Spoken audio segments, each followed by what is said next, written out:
যে কথাটি বারবারই আসে এবং বাজেটের নানা বিষয় বাড়া কমার পাশাপাশি কালো টাকা সাদা করার যে প্রক্রিয়ার একটা কথা আমরা বারবার বলি এবং একজন অতিথি আমাদের বলছিলেন যে এই বিষয়টি নিয়ে বিভিন্ন সময় যখন আলোচনা হয় তখন এই যে কর মওকুফের কথা বারবার আসে যে আসলে এটা এক ধরনের বিভিন্ন প্রতিষ্ঠানকে বা ব্যবসায়ীকে আসলে কর মওকুফের একটা ফাঁকফোকরের পন্থা।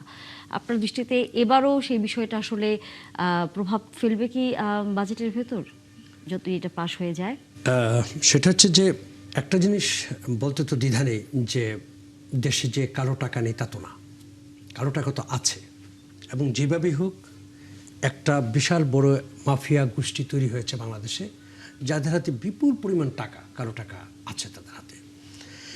এখন এই কালো টাকাটা কিন্তু আপনি যদি দেখেন যে গত 17 বছর আমরা কি দেখেছি, টাকাগুলো কিন্তু বিদেশে চলে গেছে। এখন আপনি যদি কোনো না কোনোভাবে যদি এমন একটি প্রক্রিয়া তৈরি করতে পারেন যে কালো টাকাগুলো বিদেশে যাবে না, দেশে থাকবে, সেটা কিন্তু দেশের অর্থনীতির জন্য ভালো হবে। এবং কালো টাকাগুলো এটা সারা বিশ্বেই আপনি যদি দেখেন, ইভেন ইংল্যান্ডের মতো দেশে বা বিভিন্ন ইউরোপের বড় বড় দেশে কিন্তু সেখানেও কিন্তু অলিখিতভাবে হলো কালো টাকা সাদা করার একটা সুযোগ দিচ্ছে, সরকার দেয়। তো সুতরাং এই বিষয়ে আমি মনে করি যে অফকোর্স সবচেয়ে বড় কথা হচ্ছে যে প্রথমে সরকারকে একটা উদ্যোগ নিতে হবে, আমি যেটা মনে করি সেটা যে কালো টাকা যেন না হয়, এটা সবচেয়ে আগে এই জিনিসটা এনশিওর করতে হবে যে আর আমরা কালো টাকা হতে দেব না। পাশাপাশি যেই কালো টাকাগুলো এক্সিস্ট করে সেইগুলোকে কিভাবে এটা আসলে সাদার ভিতরে নিয়ে আসা যায়, মানে ফর্মাল ইকোনমির ভিতরে নিয়ে আসা যায়, এই বিষয়টা যদি নিয়ে কাজ করে তাহলে আমার মনে হয় যে এটা দেশের অর্থনীতির জন্য খারাপ হবে না, ভালো হবে। আরেকটি বিষয় গুরুত্বপূর্ণ, সেটি হচ্ছে যে ইয়েস অনেক বড় বাজেট, এটা সত্যি কথা, 9,30,000 প্রায় ট্রিলিয়ন ডলার বাজেট। বাংলাদেশের জনসংখ্যা অনুপাতে আসলে খুব যে বড় বাজেট তা নয়। একটা জিনিস বুঝতে হবে, বাংলাদেশ কিন্তু অনেক বড় একটি দেশ, 20 কোটি মানে জনসংখ্যার একটি দেশ। তো সেই হিসাবে বাজেট যেটি হোক না কেন, এই বাজেটের যেটি আমরা গত আগে দেখেছি যে বাজেটের একটি বিশাল অংশ বিদেশে পাচার হয়ে যেত। সুতরাং এই পাচারটা রোধ করতে হবে, কোনোভাবেই যেন বিদেশে টাকা পাচার না হয়। প্রতি বছরে যদি 10 থেকে 15 বিলিয়ন ডলার বিদেশে পাচার হয়ে যায়, তাহলে আপনি যত বড় বাজেটই করেন না কেন, আলটিমেটলি সাধারণ জনগণ কিন্তু সেটা সুফল পাবে না। তো সেই ক্ষেত্রে আমরা দেখেছি এইবারের বাজেটটাতে বিশেষ করে অত্যন্ত জনমুখী একটা বাজেট, সাধারণ মানুষের জন্য বাজেট। যেমন ধরেন একটি হচ্ছে স্বাস্থ্য খাত, যেটা দীর্ঘদিন ধরে অবহেলিত অথচ সবচেয়ে গুরুত্বপূর্ণ একটি খাত। শিক্ষা, আপনি যদি শিক্ষা ঠিক না করতে পারেন, আগামী জাতি আপনি কীভাবে তৈরি করবেন? তো সুতরাং শিক্ষা খাত, তো সেই হিসাবে আমি তো মনে করি যে সব মিলিয়ে বাজেটটা খুব চমৎকার একটি বাজেট। কর মওকুফের যে বিষয়টি আসলে বারবার আসছে যে তাহলে যে ঘাটতিটা আমাদের আছে, আমরা তো 9 লাখের উপরে হচ্ছে আমরা বাজেট ঘোষণা করেছি এবং সম্ভবত 2 লাখের কাছাকাছি এরকম একটা ঘাটতি, এবং বলা হচ্ছে যে এটি আসলে আমরা পূরণ করব কিভাবে? এটি তো রাজস্ব আয়ের যে প্রধান জায়গা, সেটি তো হচ্ছে কর আমরা দিয়ে, কিন্তু সেটা যদি মওকুফ হয় তাহলে তো আসলে সেটি পূরণ করাটা তো কঠিন হয়ে যাবে। কর মওকুফ মানে যেসব জায়গাগুলো করেছে, সবচেয়ে বড় যে বিষয় যে করের আওতায় নেই যেগুলো, সেগুলোকে নিয়ে আসা, এটা কিন্তু অত্যন্ত গুরুত্বপূর্ণ। দেখেন, বাংলাদেশ মধ্যে পৃথিবীর একমাত্র দেশ যেখানে সবচেয়ে বেশি কম লোক কর দেয়, মানে সাধারণ মানুষ। ইভেন আপনি যদি ব্যক্তিগত কর দেখেন, খুবই অল্প সংখ্যক ব্যক্তিগত কর দেয়। তো সুতরাং করের আওতাটা, কারণ পৃথিবীর কোনো দেশ উন্নত হতে পারবে না সেই দেশের জনগণ যদি সরকারকে টাকা না দেয়, রাষ্ট্রকে টাকা না দেয়, তাই না? তো সুতরাং করের আওতাটা প্রপারলি অ্যাড্রেস করা এবং সেই জায়গাটা বৃদ্ধি করাও কিন্তু একটা কাজ। আর যেসব জায়গাগুলোতে কর মওকুফের আছে, কিছু কিছু জায়গাতে আপনাকে কর মওকুফ করতে হবে। যেমন ধরেন আপনি এইবারই যদি বলি বাজেটের ক্ষেত্রে যে কিছু কাজ যেটি করেছে, যেমন আপনার ঋণ মওকুফ, একটা উদাহরণ দিচ্ছি আপনাকে, যে কৃষকের যে ঋণ মওকুফ, এটার জন্য কিন্তু একটা বড় অঙ্কের টাকা বরাদ্দ করেছে সরকার।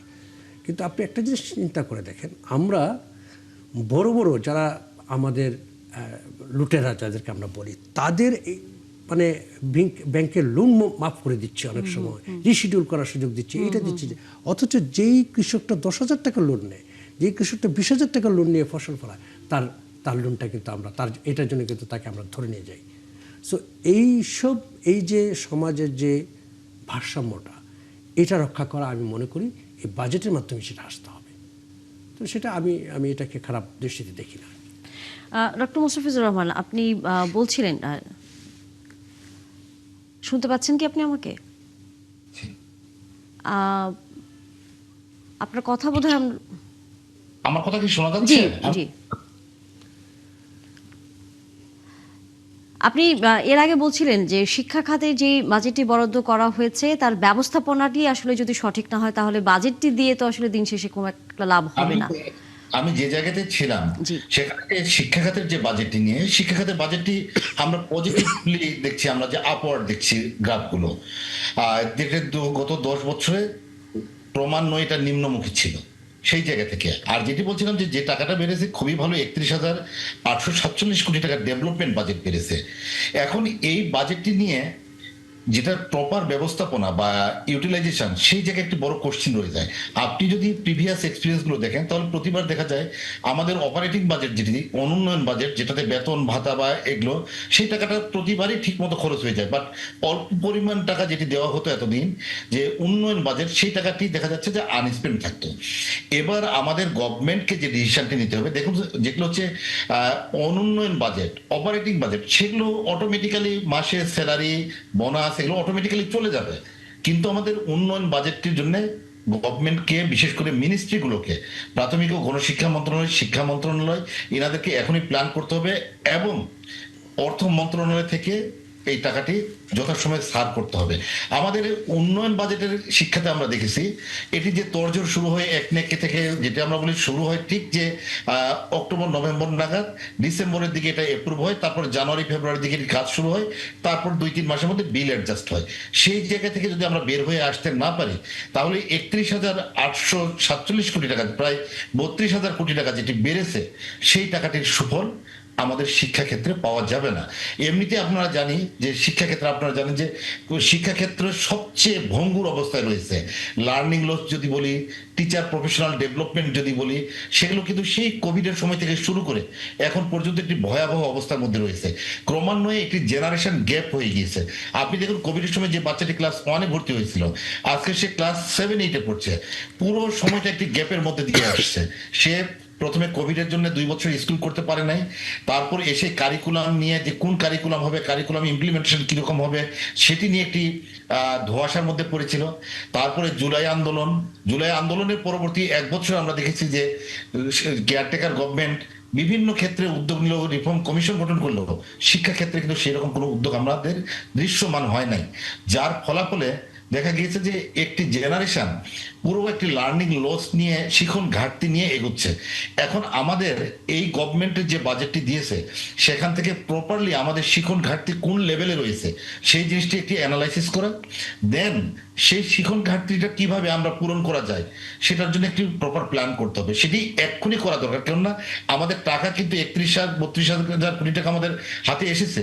সেই টাকাটি নিয়ে গভর্নমেন্টের প্ল্যান করতে হবে। কি ধরনের পরিকল্পনাটা করলে পরে আমরা যে আপনি যে ঘাটতিগুলো কথাগুলো বলছিলেন, যে অব্যবস্থাপনার কথাগুলো বলছিলেন, সেটি আসলে থাকবে না? এটি ঘাটতির জন্য একটি প্রথমে হচ্ছে সমন্বয় দরকার। আপনি দেখবেন যে আমাদের 2টা মিনিস্ট্রি এখন কিছুটা সমন্বয় আমরা দেখতে পাচ্ছি নতুন গভর্নমেন্ট আসার পরে। এর আগে কিন্তু আমরা দীর্ঘ সময় সমন্বয়হীনতা দেখেছি। এমনকি আমাদের সাবেক যে কিছুদিন আগে যে অন্তর্বর্তী সরকার ছিল, সেখানেও আমরা এই সমন্বয়হীনতা দেখেছি। সো 2টি মন্ত্রণালয়ের মধ্যে একটি প্রথমে সমন্বয় নিয়ে আসতে হবে, প্রথম যে জিনিসটি জরুরি। দ্বিতীয় হচ্ছে গভর্নমেন্টের একার দ্বারা এই কাজটি সম্ভব না। এখানে শিক্ষক সংগঠন যেগুলো রয়েছে, সেই শিক্ষক সংগঠন প্লাস হচ্ছে মিনিস্ট্রি এবং যে এনজিও গুলো রয়েছে, আর তাদের সকলকে নিয়ে একসাথে যদি প্ল্যান করা যায় তাহলে হবে। দেখা যায় আমাদের কাজগুলো হয় কি, মিনিস্ট্রি এবং এনসিডিবির মাধ্যমে কিছু ডিসিশন নেওয়া হয়, নিয়ে মাঠ পর্যায়ে চাপিয়ে দেওয়া হয়। মাঠ পর্যায়ে যে শিক্ষক, আপনি যে কারিকুলাম, এর আগে যে ঘটনাটি ঘটেছিল, আমাদের এনসিটিভি কিছু অনলাইনে প্রশিক্ষণ ছেড়ে দিল, কিছু টিওটি করে টিচারকে প্রশিক্ষণ দিল, কিন্তু মাঠ পর্যায়ের শিক্ষকটির কাছে প্রপার মেসেজটি পৌঁছে না যে কিভাবে এই কারিকুলাম বাস্তবায়ন হবে। সো এটার সাথে আপনার সাথে একটু আমি প্রশ্নটা করতে চাই, সেটা হচ্ছে যে একই সাথে তাদের শিক্ষকদের বিশেষ করে বেতন কাঠামোর একটা বিশাল বড় হচ্ছে আমরা বৈষম্য আসলে দেখি, যার জন্য কয়েকদিন পরপরই আমরা দেখি শিক্ষকদের মাঠে নামতে হয় এবং এইটি নিয়ে এক ধরনের তাদের আন্দোলনেও যেতে হয়। বেতন কাঠামো যদি নিয়ে বলেন, বেতন কাঠামো এটা হচ্ছে আদার ইস্যু। এটা এই বেতন কাঠামো নিয়ে আমরা সবসময় যেটি বলে এসেছি যে শিক্ষকদের জন্য আলাদা স্কেল করা উচিত, শিক্ষক নিয়োগের জন্য আলাদা কমিশন গঠন করা উচিত। এখন দেখুন, এখন পর্যন্ত যে বেতন স্কেল রয়েছে, এখানে ভালো কোনো স্টুডেন্ট যারা ব্রিলিয়েন্ট স্টুডেন্ট তারা কিন্তু বিসিএস ক্যাডারেই বলি আর প্রাথমিকেই বলি শিক্ষার্থী তার কিন্তু পছন্দের চাকরি না, সে অন্য কোথাও চাকরি পাচ্ছে না বলে এই চাকরিটাতে যাচ্ছে, সকলেই না কিন্তু একটি বড় অংশ।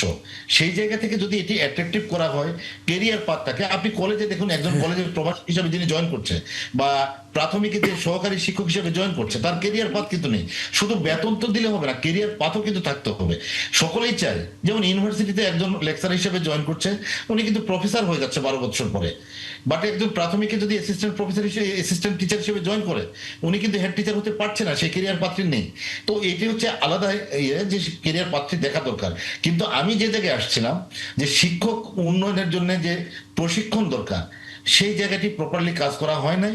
এবং আমাদের দুঃখজনক যে ঘটনাটি ঘটেছে, এখন টোটাল যে আমাদের প্রাথমিকের বিশেষ করে যদি বলি যে টোটাল যে স্টুডেন্ট তার মাত্র 54% এখন আপনার প্রাথমিক বিদ্যালয়ে যাচ্ছে, বাকিগুলো কিন্তু গভর্নমেন্ট প্রাথমিক বিদ্যালয়ে পড়ছে না, একটি বড় অংশ কিন্তু মাদ্রাসার দিকে চলে যাচ্ছে। যে তো আমি এখানে একটা শুধু কথা বলতে চাই আপনাকে, যেসব মানে একটু এটা যে শিক্ষা ব্যবস্থা আমরা যত বড় বাজেটই করি না কেন, বাংলাদেশের যে বর্তমান শিক্ষা ব্যবস্থা সেখানে ধরুন নানান ধরনের ব্যবস্থা রয়েছে, আপনি জানেন মাদ্রাসা রয়েছে, স্কুল, 25 ধরনের শিক্ষা ব্যবস্থা। 25 ধরনের শিক্ষা ব্যবস্থা। তা এখন এই যে বিভিন্ন ধরনের শিক্ষা ব্যবস্থা এটা যদি সার্বজনীন না করা যায় তাহলে কি আসলে বাজেট যত বড়ই হোক না কেন সেখানে আমরা সুফল পাবো কিনা? আমরা সার্বজনীন, যেটি আপনি খুব সুন্দর একটি কোশ্চেন তুলেন, সার্বজনীন আমরা হয়তো এখনকার যে প্রেক্ষাপট অনেকবার উদ্যোগ নেওয়া হয়েছে সেটি হয়তো করা সম্ভব হবে না বা কঠিন হবে, কিন্তু আমাদের বর্তমানে যে শিক্ষা ব্যবস্থা রয়েছে তার মধ্যে একটি বড় অংশ রয়েছে যারা কিন্তু আমাদের নিয়ন্ত্রণের না, তারা কি কারিকুলাম পড়াচ্ছে বা কি হচ্ছে আমরা জানি না। সো আমাদের যদি এই কিন্তু এটা কি রাষ্ট্রের দায়িত্ব না যে অবশ্যই রাষ্ট্রের দায়িত্ব। আমি সেই জায়গাতে আসছি, এই টেরিটরিতে এই দেশের বাচ্চাদেরকে কেউ যদি পড়াতে যায় তাহলে অবশ্যই ওখানে কি পড়ানো হচ্ছে রাষ্ট্র সেই কারিকুলাম নির্ধারণ করে দিবে, রাষ্ট্র আধুনিক শিক্ষা ব্যবস্থা তৈরি করে দিবে। মাদ্রাসাতে যেটি হচ্ছে, আপনি দেখুন আলিয়া মাদ্রাসা, তাদেরকে কিন্তু একটা সুন্দর সিস্টেমে আছে, তাদেরকে আপনার বাংলা ইংরেজি 6টি সাবজেক্ট তাদেরকে দেওয়া হয়েছে, তারা পড়ছে এবং আধুনিকীকরণ করা হচ্ছে যাতে মাদ্রাসা থেকে বের হয়েও একটি স্টুডেন্ট ঢাকা ইউনিভার্সিটিতে ভর্তি হতে পারে, এবং সেটি কিন্তু এখন হচ্ছে, তার সংখ্যা কম না। মাদ্রাসা থেকে বের হয়ে একটি স্টুডেন্ট যেন বিসিএস পরীক্ষায় অংশ নিতে পারে তারা কিন্তু নিচ্ছে, এবং বিসিএস ক্যাডারে তারা চান্স পাচ্ছে, দিস ইজ গুড সাইন। আমরা চাচ্ছি অন্য যেটা, বিশেষ করে আপনি ধরুন কওমি মাদ্রাসার যে স্টুডেন্ট তারা কিন্তু আমাদেরই সন্তান, তাদের পড়াশোনাটাকে আমাদের একটি সিস্টেমে নিয়ে আসতে হবে এবং তাদেরকে কারিকুলাম এবং তাদের ডেভেলপমেন্ট এবং ওই মাদ্রাসাগুলোতে কি পড়ানো হচ্ছে, বাচ্চাগুলোর ওখানে কিভাবে থাকছে, সেই জিনিসগুলো কিন্তু আমাদের রাষ্ট্রকে এটাকে মনিটরিং বা পর্যবেক্ষণ যেটি বলি, এটাকে সুপারভিশন যেই জায়গাতেই আপনি যেই ল্যাঙ্গুয়েজ জানেন সেটাকে নিয়ে আসতে হবে এবং এই বাচ্চাগুলোকে জন্য বাজেট বরাদ্দ করতে হবে। কিন্তু আমাদের যে বাজেট, সেই বাজেটে দেখবেন যে কওমি মাদ্রাসার জন্য কোনো বরাদ্দ কিন্তু নেই। আমাদের এই বাজেটে দেখবেন যে 3টি জায়গা রয়েছে, প্রাথমিক ও গণশিক্ষা মন্ত্রণালয়ে আপনি বাজেট দেখবেন এই জায়গাতেও আসলে বলা যায় এক ধরনের বৈষম্য আছে। মানে আমি আরেকটা জিনিস বলছি, আপনি নিজেই বলেছেন যে 25 ধরনের শিক্ষা ব্যবস্থা, 25 ধরনের শিক্ষা ব্যবস্থা কি আমাদের এই যে পুরো জাতিকে কি 25টা শ্রেণীতে বিভক্ত করছে না? 25টা শ্রেণী আমরা তৈরি করছি না? আমরা সেই জায়গাটাতে এখন যদি আমরা বলি 25 ধরনের শিক্ষা ব্যবস্থা, 25টা শ্রেণীকে যদি আমরা একটি আনতে চাই, আমরা যদি রাতারাতি সেটাকে চেঞ্জ করতে চাই সেটি কিন্তু আমাদের আরো একটি বড় কেওয়াস তৈরি করবে। বরঞ্চ 25টিকে কমিয়ে যদি আমরা 20টিকে আনতে পারি বা তারও কম আনতে পারি, কিন্তু তাদেরকে প্রতিটি বাচ্চার জন্য কমন কিছু সাবজেক্ট আমরা করে দিতে পারি, বিজ্ঞান মনস্ক আধুনিক শিক্ষায় শিক্ষিত করতে পারি।